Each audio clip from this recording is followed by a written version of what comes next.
لا علم شخص کو یعنی جس کے پاس علم نہیں ہے، اگر نرمی کے ساتھ اسے سمجھایا جائے تو اس کے اثرات اچھے مرتب ہوتے ہیں، یعنی اچھے اثرات نکلتے ہیں. نکلے نا؟ صحابی سمجھ گیا اور اس کے بعد کبھی اس عمل کو دوبارہ نہیں دہرایا.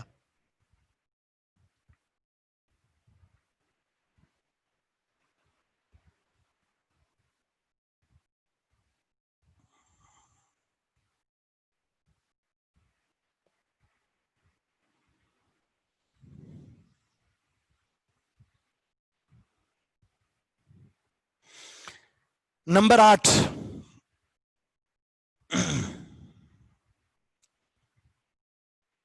نمبر 7 ہے، چلے 7.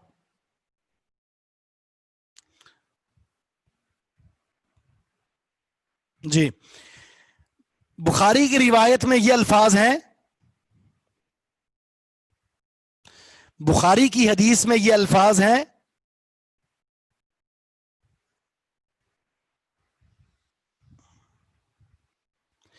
کہ اس شخص نے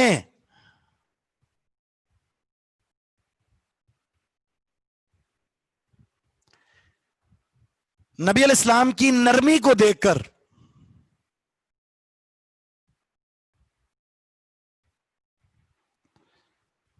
اس شخص نے نبی علیہ السلام کی نرمی کو دیکھ کر یہ دعا پڑھی، یہ دعا کی،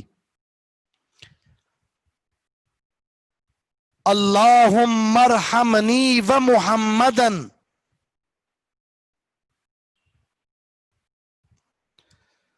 اللہم ارحمنی و محمدن ولا ترحم معنا احدا.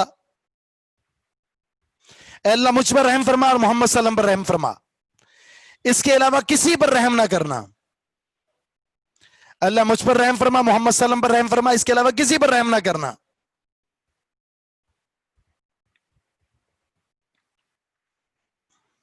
اسے اندازہ لگائیں، حسن سلوک کی وجہ سے دعا کر دی، اور جنہوں نے سختی کی تھی ان کے لیے کیا کہا؟ اے اللہ اس پر رحم نہ کرنا.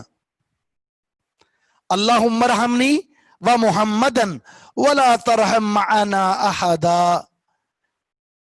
اے اللہ مجھ پر رحم فرما، محمد صلی اللہ علیہ وسلم پر رحم فرما، اس کے علاوہ کسی پر رحم نہ کرنا.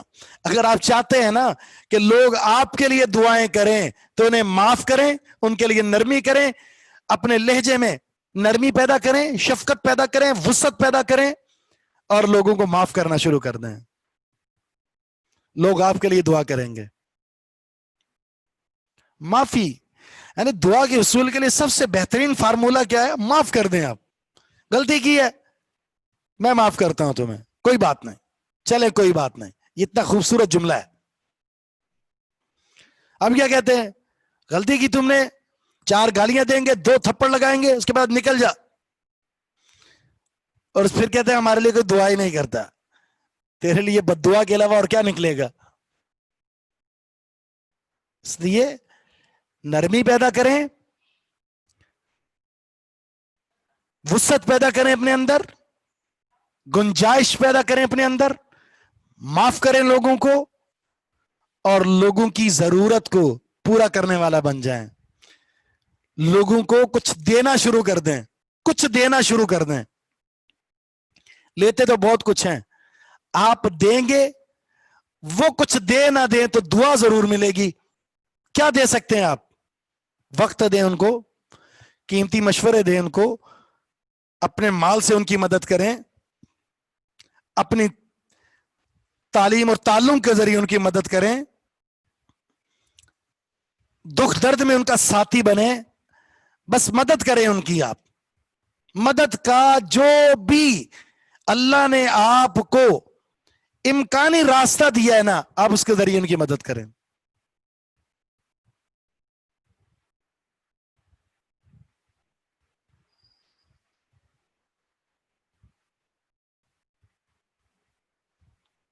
کچھ بھی ہو جائے آپ جو ہے معاف کر دیں. بس لوگ کہنا غلط آپ ہی ہیں تو آپ کہیں ٹھیک ہے میں غلط ہوں بھائی، آپ ٹھیک ہیں، بس کافی ہے. ہم ثابت کر رہے ہوتے غلط تم ہو، ہم نہیں ہو. انا عربی میں انا یعنی میں، عربی میں انا، اردو میں میں. انا اور میں یہ بہت خطرناک چیز ہے، خطرناک چیز ہے. جب انسان اپنے مفاد کے لیے جیتا ہے نا، اپنے مفاد کے لیے جیتا ہے، تو وہ صحیح معنوں میں سکون اور خوشی نہیں پا سکتا. یقین جانے خوشی وہ ہے جب آپ کسی دوسرے کو خوش کر دیں. خوشی وہ ہے جب آپ کسی دوسرے کو خوش کر دیں. یہ خوشی، اس خوشی کو حاصل کریں.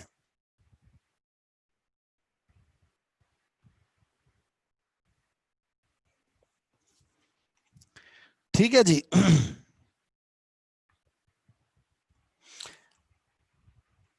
ایک حدیث سے ترجمہ کر لیتے ہیں، اس کے مسائل پر انشاءاللہ لکھوا دیں گے بعد میں آپ کو. ابو ہریرہ رضی اللہ عنہ فرماتے ہیں سمعت رسول اللہ صلی اللہ علیہ وسلم یقول، میں نے اللہ کے رسول صلی اللہ علیہ وسلم سے سنا، آپ نے فرمایا الفطرۃ خمس، فطرت والی 5 چیزیں ہیں. امور فطرت یعنی 5 ہیں وہ. اچھا اس حدیث میں 5 ہیں، ٹھیک ہے، اس حدیث میں 5 ہیں امور فطرت، یعنی وہ چیزیں جن کا تعلق فطرت سے ہے. فطرت کے بہت سارے معنی ہیں. نمبر 1 انبیاء کی سنت، سنت الانبیاء. حدیث نمبر ہے 27. فطرت کا ایک معنی ہے انبیاء کی سنت. دوسرا جو انسان کی طبیعت اور ودیت کے اندر اللہ نے شامل کر دی ہے چیز، انسان کا مزاج بنا دیا ہے، وہ انسان کی خلقت کا حصہ بنا دیا ہے. یہ انبیاء کی سنت، سنت قدیمہ، پرانی سنت جو ہر نبی اور ہر امت کے لیے تھی، اس کو فطرت کہتے ہیں. تو امور فطرت 5 ہیں، ویسے تو بہت ہیں لیکن اس حدیث میں اہم ترین 5 ہیں. الختان، ختنہ کرانا. جب بچہ پیدا ہوتا ہے تو پیدا ہوتے ہی جتنا جلدی ہو سکے اس کی شرمگاہ پر ایک گوشت کا ایک ٹکڑا ہوتا ہے، جس کو کاٹ دیا جائے تو اس کو ختان کہتے ہیں، ختنہ کرنا. ٹھیک ہے. اس کا ظاہر ہے جو راز ہے وہ انسان کی صحت پر مشتمل ہے. اگر انسان گوشت کے اس ٹکڑے کو جو شرمگاہ کے اوپر ہوتا ہے بچے کے، میل کے، اسے نہ ہٹائے تو پیشاب کے قطرات کا جمع ہو جانا اور اسی طرح جو منی ہے، مزی ہے، اس مادے کا وہاں رک جانا اس انسان کی صحت کے لیے انتہائی زیادہ خطرناک ہے. اس لیے کہا کہ ختان، ختنہ. الحمدللہ. والاستحداد، استحداد کہتے ہیں اس طرح استعمال کرنا، لوہا استعمال کرنا زیر ناف بال صاف کرنے کے لیے. حدید لوہے کو کہتے ہیں، لوہا استعمال کرنا یعنی اس طرح استعمال کرنا، بلیڈ استعمال کرنا. اصل چیز ہے ناف کے نیچے کے بالوں کو صاف کرنا. اس کے لیے آپ بلیڈ استعمال کر لیں، اس کے لیے آپ ریزر استعمال کر لیں، اس طرح استعمال کر لیں، کیمیکل استعمال کر لیں. یہ بلوغت کی نشانی ہوتی ہے مرد اور عورت دونوں کے لیے. بلوغت کی نشانی ہے زیر ناف بال آ جائیں. ایک جیسے بہت ساری نشانیوں میں سے ایک نشانی ہے اور اس کی ذمہ داری ہے کہ اسے صاف کرے. یہدیکم اللہ ویصلح بالکم. پھر وہ کیمیکل ہے، کیمیکل سے صاف کرنا چاہے تو کر لے صاف. اصل چیز ہے صفائی. قص الشارب، مونچھوں کو کاٹنا، مونچھے کترنا، کاٹنا. مونچھوں کے تعلق سے 2 الفاظ حدیث میں آتے ہیں. ایک ہے مونچھ کو مونڈنا یعنی بلیڈ استعمال کریں آپ، دوسرا ہے اسے کاٹنا. زیادہ تر حدیث اور زیادہ عمل صحابہ کا رسول اللہ صلی اللہ علیہ وسلم کا وہ مونچھوں کو کاٹنا ہے، نہ کہ اسے بلیڈ لگا کر مونڈ دیا جائے. تو کس کا معنی ہے اسے پست کرنا، چھوٹا کرنا. تقلیم الاظفار، ناخن کاٹنا. اظفار ناخن کو کہتے ہیں، تقلیم کا معنی کاٹنا، تو ناخن کاٹنا. مونچھے جو ہیں اس کے بارے میں حدیث میں آتا ہے کہ اس کو بڑھا دیا جائے، اس کو چھوٹا کیا جائے اور داڑھی کو بڑھایا جائے. داڑھی بڑھائی جائے، مونچھے کاٹی جائے. کچھ ہمارے ہاں نئی مخلوق ہے، نئی مخلوق، اس کے نہ سر کے بال ہوتے ہیں، نہ مونچھے ہوتی ہیں اور نہ داڑھی ہوتی ہے، اور کہتے ہیں کہ ہم مرد ہیں. ہمارے حساب سے نہ وہ مردانہ ہے نہ وہ زنانہ ہے، بلکہ وہ درمیانہ ہے. تو بہت ہی اپنے آپ کو اونچی شخصیت سمجھتے ہیں، لیکن اصل مرد کا حسن جو ہے اصل مرد کا جو حسن ہے وہ داڑھی میں ہے اور مونچھ میں. مونچھیں چھوٹی ہو داڑھی بڑی ہو یہ حسن ہے. اور عورت کا حسن کیا ہے کہ اس کے سر کے بال بڑے ہیں تو اس کے چہرے پر نہ مونچھیں ہے نہ داڑھی ہے. نتف الابط کا مطلب ہے بغلوں کے بال کو اکھیڑنا. نتف کا معنی ہوتا ہے اکھیڑنا. ٹھیک ہے, تو بالوں کو اکھیڑنا, اصل تو یہ ہے کہ بالوں کو اکھیڑا جائے. اچھا, بالوں کو جب اکھیڑتے ہیں تو اس کا فائدہ پتا کیا ہے؟ ایک دفعہ تکلیف ہوگی, اس کے بعد بال کم آئیں گے اور بہت ہی نرم ہوں گے. لیکن اگر آپ بلیڈ استعمال کرتے ہیں, اسرا استعمال کرتے ہیں, آپ دوائی استعمال کرتے ہیں, کیمیکل استعمال کرتے ہیں, تو کوئی حرج نہیں, اصل مقصود صفائی ہے. تو یہ امور فطرت کی تفصیل انشاءاللہ ہم آگے بھی بیان کریں گے. 40 دن کے اندر, زیادہ سے زیادہ 40 دن, اس سے پہلے سے صاف کرنا ضروری ہے. خطرہ تو ایک بار ہی ہوگا. اس کے بعد جو ہے بغلوں کے بال ہیں, زیر ناف بال ہیں, ناخن ہیں, مونچھیں ہیں, ان کو انسان جلد از جلد کاٹے. 40 دن کا ایک وقت مقرر کیا ہے شریعت نے 2 چیزوں کے تعلق سے بالخصوص, بلکہ 3 چیزوں کے تعلق سے. ایک ناخن ہے, بغلوں کے بال ہیں اور زیر ناف بال ہیں. 40 دن کے اندر اندر اسے کاٹنا ہے, ختم کرنا ہے. اگر ایسا نہ کیا تو انسان گناہ گار ہوگا. ٹھیک ہے جی. تو انشاءاللہ اس پر تفصیل جو ہے آگے آئے گی. اگلی حدیث پر اس کے مسائل بھی لکھوائیں گے اور تفصیلاً بات بھی کریں گے. سبحانک اللہم و بحمدک اشہد ان لا الہ الا انت استغفرک و اتوب الیک. جی ہاں, عورت کے لیے بھی اجازت ہے, وہ ریزر استعمال کرے یا بلیڈ استعمال کرے یا کیمیکل استعمال کرے, اس میں کوئی حرج نہیں. اصل چیز ہے صفائی, صفائی ہونا چاہیے.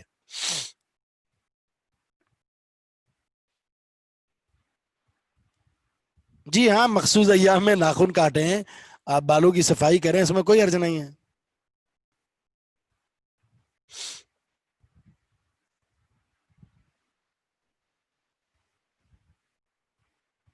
ابو ہریرہ رضی اللہ عنہ.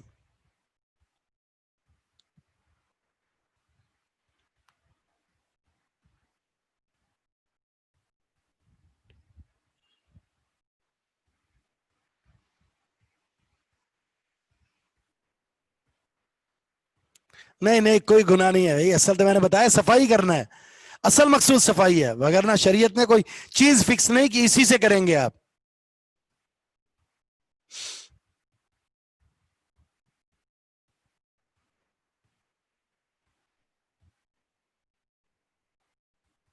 مقیم ہے, مسافر ہے, سب کے لیے ایک ہی ہے. جی ہاں بالکل.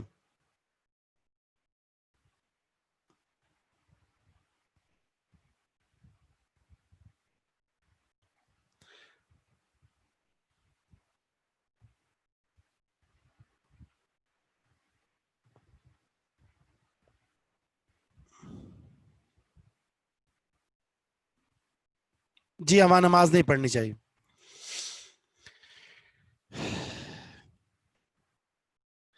داڑھی کی کوئی مقدار نہیں ہے, داڑھی کو معاف کرنا بس شریعت کا حکم یہ کہ اسے معاف کر دیں آپ. اس کی شریعت نے کوئی مقدار مقرر نہیں کی, صرف ایک بات بتائی ہے کہ آپ داڑھی کو معاف کر دیں. ٹھیک ہے جی. سبحانک اللہم و بحمدک اشہد ان لا الہ الا انت استغفرک و اتوب الیک. انشاءاللہ العزیز نیکسٹ کلاس میں آپ کے سوالات لیں گے انشاءاللہ.